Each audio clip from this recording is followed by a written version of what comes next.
Perkenalkan, saya Intan Karisma Destiana, NIM 173-112-14069. Perkenalkan, nama saya Rahmalia Agustin, NIM P173-112-14071. Halo, perkenalkan nama saya Laura Sofia Rizkayana, NIM P173-112-14070. Kami dari kelompok 10 akan mempresentasikan isi dari makalah anatomi fisiologi yang telah kami buat yang berjudul Posisi dan Arah Pergerakan Anatomi. Sebelum memasuki materi lebih dalam, sebenarnya apa sih anatomi itu? Berikut merupakan pengertian anatomi yang akan dijelaskan oleh teman saya. Baik, di sini saya akan menjelaskan tentang pengertian anatomi. Anatomi adalah ilmu urai yang mempelajari tentang struktur dan fungsi tubuh, baik secara keseluruhan maupun bagian-bagian, serta hubungan alat tubuh yang satu dengan yang lain. Anatomi sendiri merupakan cabang dari biologi yang mempelajari struktur dan organisasi dari bagian-bagian tubuh makhluk hidup yang saling berhubungan satu sama lain. Bidang tubuh dibagi menjadi 4. Yang A, medial, bidang tengah yang membagi tubuh menjadi 2 bagian yang hampir sama. B, sagittal, membagi tubuh menjadi bagian kanan dan kiri.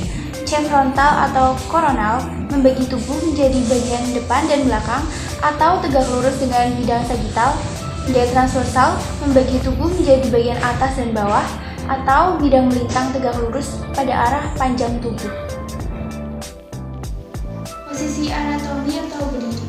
Pada posisi ini, tubuh lurus dalam posisi berdiri, mata juga menghadap ke depan, telapak tangan menggantung pada sisi-sisi tubuh menghadap ke depan, telapak kaki juga mengarah ke depan, dan tungkai kaki lurus sempurna. Posisi anatomi sangat penting karena hubungan semua struktur diasumsikan berada dalam posisi anatomi. Selanjutnya yaitu istilah arah bagian tubuh manusia. Nah, yang pertama ada anterior dan posterior. Anterior atau ventral merujuk kepada depan. Contohnya sternum terletak anterior dari jantung. Lambung yang terletak anterior terhadap limpa. Nah, sedangkan posterior atau dorsal merujuk kepada belakang. Contohnya yaitu jantung terletak posterior dari sternum, karena yang pasti jantung berada di belakang sternum. Jantung juga terletak posterior terhadap tulang rusuk. Yang kedua ada superior dan inferior. Kedua istilah ini merujuk kepada sumbu vertikal. Superior berarti lebih tinggi. Contohnya yaitu kepala yang terletak superior dari leher, mulut yang terletak superior terhadap dagu, dan yang lainnya. Sedangkan inferior berarti lebih rendah. Contohnya yaitu pusar yang terletak inferior terhadap payudara. Yang ketiga ada medial dan lateral. Bayangkan sebuah garis pada bidang sagittal membagi dua tubuh menjadi bagian kanan dan bagian kiri sama besar. Garis ini disebut sebagai midline atau garis tengah tubuh. Medial merupakan istilah yang digunakan untuk struktur yang lebih dekat dari midline. Contohnya yaitu hidung yang terletak medial dari telinga, jari manis yang terletak medial terhadap jari jempol. Sedangkan lateral merupakan istilah yang digunakan untuk struktur yang lebih jauh dari midline. Contohnya yaitu ada mata yang terletak lateral dari hidung, lalu ada telinga yang terletak lateral terhadap mata. Yang keempat ada proksimal dan distal. Istilah proksimal dan distal digunakan pada struktur yang dipertimbangkan memiliki awal dan akhir, seperti contohnya tungkai bawah, tungkai atas, lalu pembuluh darah, dan yang lainnya. Istilah ini mendeskripsikan posisi struktur dengan referensi terhadap asalnya. Proksimal berarti lebih dekat dari asalnya. Contohnya yaitu siku yang terletak proksimal terhadap telapak tangan. Sedangkan distal berarti lebih jauh dari asalnya. Contohnya ada pergelangan tangan yang terletak distal terhadap siku. Selanjutnya yaitu superficial dan profunda. Superficial berarti lebih dekat ke atau di permukaan. Contohnya otot kaki yang terletak superficial dari tulangnya.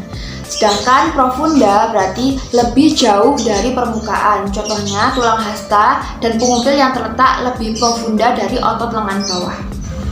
Dan masih banyak lagi istilah-istilah yang lainnya, seperti internal yang berarti bagian yang terletak dalam tubuh, longitudinal yang berarti membujur atau ke arah ukuran panjang, perifer yang berarti menuju ke permukaan tubuh, plantar yang berarti ke arah telapak kaki, radialis yang berarti sebelah arah tulang pengumpil, ada juga transversa yang berarti melintang, dan lain sebagainya.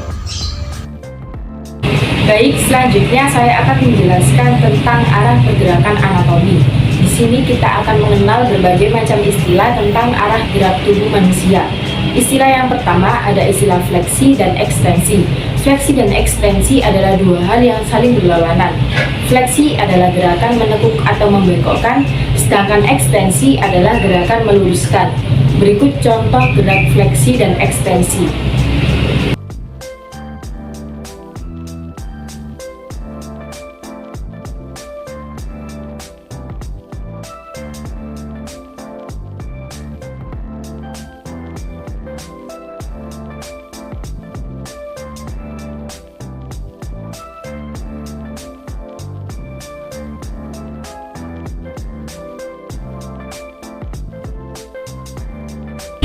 Istilah yang kedua yakni ada istilah abduksi dan adduksi.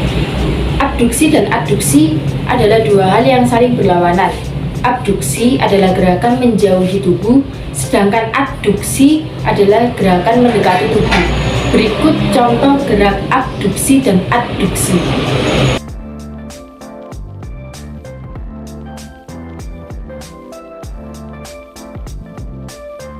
Istilah yang ketiga yakni istilah elevasi dan depresi.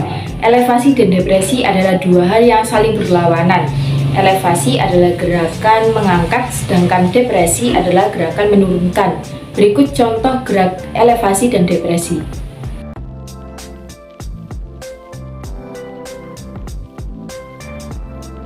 Istilah yang keempat yakni inversi dan eversi.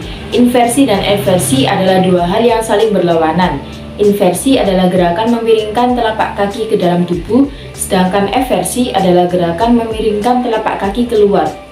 Berikut contoh gerak inversi dan eversi.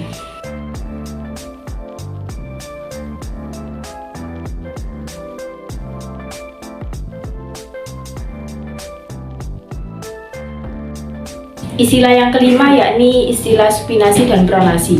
Supinasi dan pronasi adalah dua hal yang saling berlawanan. Supinasi adalah gerakan menengadahkan tangan, sedangkan pronasi adalah gerakan menelungkupkan.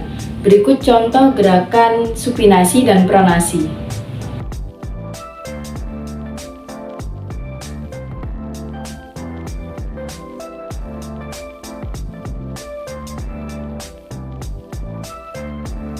Sekian penjelasan yang dapat kelompok kami sampaikan. Terima kasih karena telah menonton video ini sampai akhir. Kurang lebihnya kami mohon maaf. Wassalamualaikum warahmatullahi wabarakatuh.